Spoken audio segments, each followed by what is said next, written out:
नमस्कार दोस्तों, उम्मीद करते हैं कि आप लोग बहुत ही अच्छे होंगे। देखिए, आप सभी को पता ही है कि जिनके पास घर नहीं होता है, यानी कि जो पक्का मकान है वो नहीं होता है, तो प्रधानमंत्री आवास योजना के तहत उनको जो है घर बनाने के लिए सरकार यहाँ पे 1,20,000 की सहायता राशि देती है।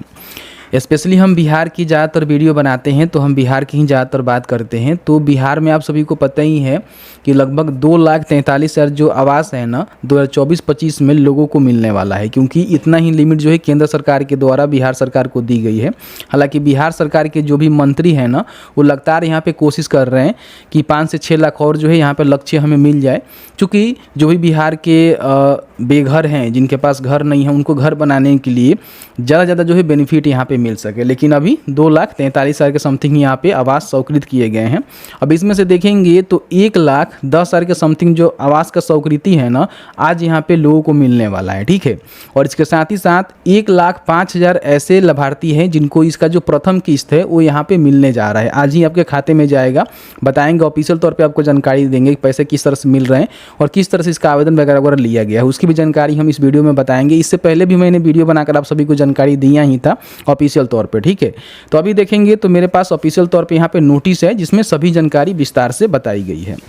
तो सबसे पहले हम बात कर लेते हैं कि देखिए आवेदन कैसे होता है। देखिए, आवेदन के लिए हमने आपको जानकारी दिया था कि इसमें कुछ पात्रताएं होती है जिसको आपको फुलफिल करना होता है। अगर आपके पास मान लीजिए 3 पहिया कोई वाहन है, 4 पहिया कोई वाहन है, तो आप इसका बेनिफिट नहीं ले सकते हैं। आपके घर में कोई भी सदस्य का जो मासिक आय है 15,000 रुपये से अधिक मतलब है, तो बेनिफिट आप नहीं ले सकते हैं। हालांकि आपके घर में फ्रिज है, मोटरसाइकिल है, तो कोई दिक्कत नहीं है, बेनिफिट मिल जाता है। लेकिन 3 पहिया उससे बड़ी गाड़ी होगी, ठीक है, तो आपको बेनिफिट नहीं मिलता है। तो कुछ इसका क्राइटेरिया होता है जिसको आपको फुलफिल करना होता है। आपके पास पक्का मकान नहीं होनी चाहिए, ठीक है। तो ये सारी चीज़ें हैं। तो इसको जो लोग मतलब इसको फुलफिल करते हैं उनको ही बेनिफिट मिलता है। तो इसमें जो ग्रामीण क्षेत्र का जो आवेदन होता है ना, वो बहुत ही ज़्यादा मतलब एक टॉप प्रक्रिया है। इसमें होता क्या है कि आपको जो है एक सर्वे कराया जाता है, यानी कि आपके जो भी ग्राम पंचायत के सचिव आवास सहायक होते हैं उनके माध्यम से आपका जो है सर्वेक्षण किया जाता है। ज़मीन वाला सर्वेक्षण नहीं, बल्कि आपकी सर्वे की जाती है कि एक्चुअल में जो है हमारे जो पंचायत है ना, उसमें कौन कौन से लोग हैं जिनके पास घर नहीं है, जो इस क्राइटेरिया को फुलफिल करते हैं, जिनको जो है सरकार की तरफ से जो भी घर के पैसे मिलते हैं वो पैसे दिए जाना चाहिए। तो सर्वे जो है आवास सहायक के माध्यम से किया जाता है और उन लोगों का जो नाम है ना वो लिख लिया जाता है और उनका अकाउंट नंबर, आधार नंबर ले लिया जाता है और उसका ही सूची बनाकर एक सूची तैयार किया जाता है कि इनको जो है बेनिफिट मिलेगा। और मान लीजिए 2,43,000 यहाँ पे लक्ष्य रखा गया है, तो इसमें से होता क्या है कि जिला का जो है अलग अलग लक्ष्य यहाँ पे निर्धारित कर दिया जाता है कि इस जिले में जो है इतने लोगों को बेनिफिट मिलेगा। फिर जिले के अंतर्गत आएंगे तो आपका प्रखंड आता है, प्रखंड में लिमिट लगा दिया जाता है कि इस प्रखंड के अंतर्गत जो है इतना बेनिफिट मिलेगा। और फिर पंचायत पे आकर इसका एक लिमिट क्रिएट हो जाता है कि इस पंचायत में इतने लोगों को ही बेनिफिट मिलेगा।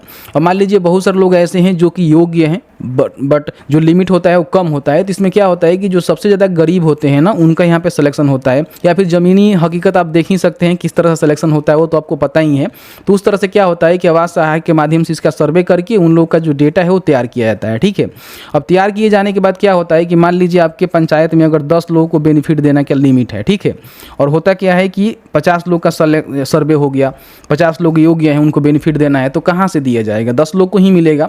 तो उसमें क्या होता है कि आम सभा लगाया जाता है। आम सभा में सभी वार्ड होते हैं, आपके जो भी मुखिया जी होते हैं, आवास सहायक होते हैं, फिर आपका पंचायत सचिव होते हैं, उनके माध्यम से एक वोटिंग की जाती है, एक निर्णय लिया जाता है कि किनको मिलना चाहिए, किनको नहीं मिलना चाहिए। तो उसके हिसाब से उनका जो फाइनल लिस्ट है वो क्रिएट होता है और वही लिस्ट जो है ग्रामीण विभाग विकास को भेजा जाता है।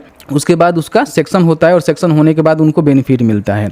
तो 1,10,000 लोग ऐसे हैं जिनका जो फाइनल लिस्ट है पंचायत के द्वारा भेजा गया है विभाग को, और विभाग इसका स्वीकृति जो है आज यहाँ पे मुख्यमंत्री जी के द्वारा दे दी जाएगी, तो उनको भी बेनिफिट मिलेगा। और बाकी जो पूर्व में जिनका स्वीकृति मिला हुआ है उनको यहाँ पे जो प्रथम इसका किस्त है, यानी कि आप सभी को पता ही है कि 1,20,000 की सहायता राशि मिलती है।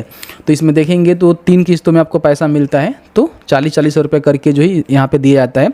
तो जो प्रथम किस्त है 40 रुपये की, उनके खाते में आज यहाँ पे मुख्यमंत्री जी के द्वारा जो है ट्रांसफ़र किए जाएंगे। आप देख सकते हैं यहाँ पे ऑफिशियल नोटिस के तौर पे हमने आपको जानकारी दिया।